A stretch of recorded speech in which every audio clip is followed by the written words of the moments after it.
She spent 40 years believing she was just built wrong.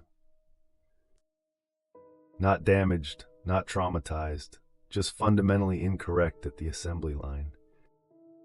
The kind of person who feels too much, needs too much, asks for things normal people don't have to ask for.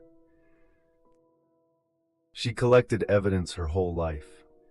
The way her parents looked past her when she spoke, the friends who drifted away without explanation, the partners who stayed but seemed perpetually confused by her, like she was a puzzle missing the picture on the box. Then someone gave the wrongness a name. It happened in a therapist's office. Unremarkable room, cream walls, a plant that might have been fake. The therapist said the word attachment trauma complex PTSD. She nodded like she understood. She'd heard those terms before. Read articles, scrolled past infographics, but hearing them applied to her felt different. Like being told you've been walking around with a broken leg for 4 decades and everyone just thought you had a weird gait. The therapist kept talking about patterns, about how children adapt to inconsistent love, how they learn to monitor rooms for emotional weather, how they grow up believing their needs are the problem. She wasn't crying, she was just very still. That night, she sat in her car in the parking lot for 20 minutes. She'd driven there believing she was trying to fix a personality defect, a character flaw she could discipline out of herself if she just tried harder. Wanted less, needed better. Now she had a name, a reason, an explanation that made sense of every apology she'd ever offered for existing. The relief lasted exactly until she got home. Because then she had to sit with what it meant. That it wasn't something she could have ironed out. That she'd been responding exactly right to something that was exactly wrong.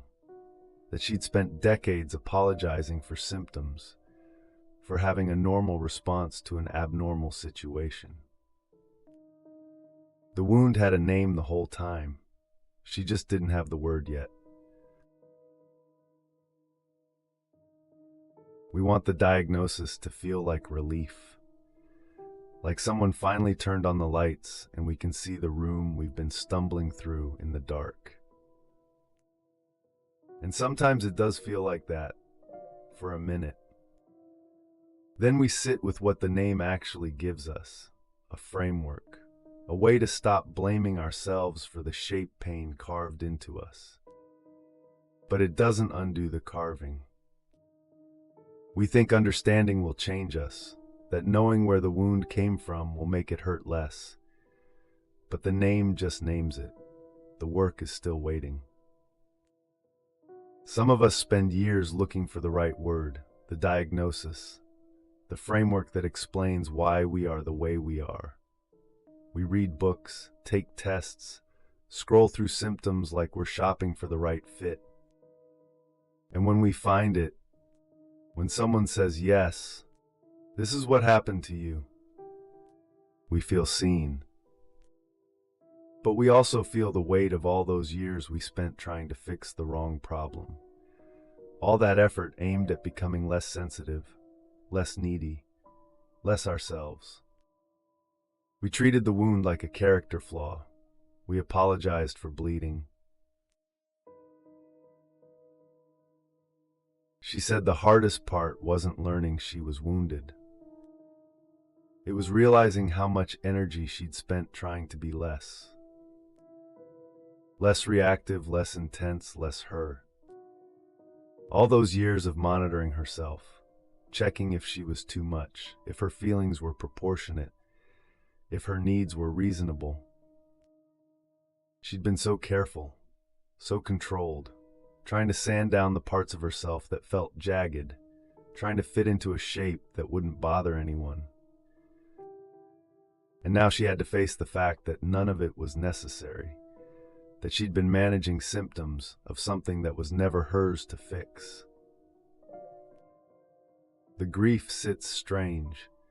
It's not like mourning a person. It's mourning time, mourning the version of herself she might have been if she'd known sooner.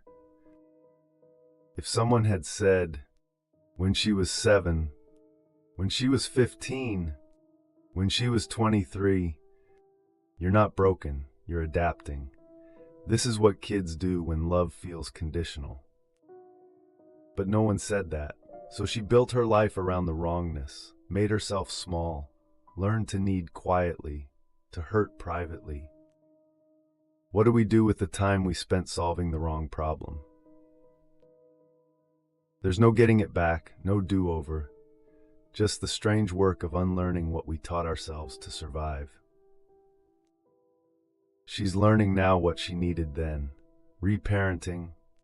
They call it giving herself the steadiness no one else did. It feels ridiculous sometimes, talking to the part of herself that's still 7 and scared, telling her she's allowed to need things, that her feelings make sense. But it's the only honest work left. Naming the wound doesn't heal it. That's the part no one mentions when they hand you the diagnosis, when they tell you what happened and why you are the way you are. The name gives you permission to stop hating yourself for the symptoms, but it doesn't stop the symptoms. She still feels needy sometimes, still monitors rooms for emotional shifts, still braces for abandonment in the middle of ordinary conversations. The old voice still knows her address, the one that says she's too much, not enough, fundamentally unlovable. Knowing where it came from doesn't always override the neural pathway. The groove is deep, worn in by years of repetition. But something is shifting, slowly. She's starting to hear a quieter voice underneath, the one that says maybe the wound was never the worst thing about her. Maybe it just made her more human. Maybe the sensitivity she tried to kill was actually a kind of attention, a way of reading the world that kept her safe when she was small. Maybe she doesn't have to keep punishing herself for surviving. The work isn't about fixing what's broken. It's about learning to hold what's hurt, to stop treating her own needs like an imposition, to let herself take up space without apologizing for the room she requires. Some days she can do it. Some days the old pattern wins. She shrinks. She apologizes. She makes herself less to keep someone else comfortable. But she's noticing now, and noticing is the first crack in the foundation of a belief you've held your whole life. What would it feel like to stop apologizing for the places you were hurt? Not to weaponize them, not to make them your whole identity, just to stop treating them like moral failures. What if the need you're ashamed of is just an old request that never got answered?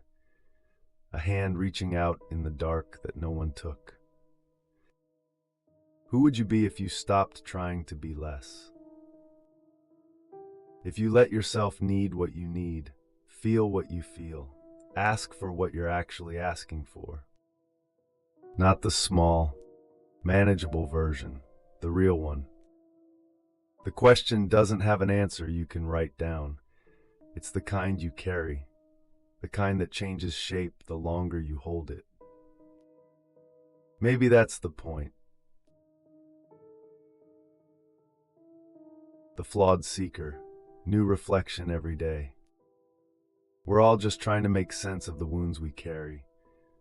You're not doing it wrong. Find more at theflawedseeker.com.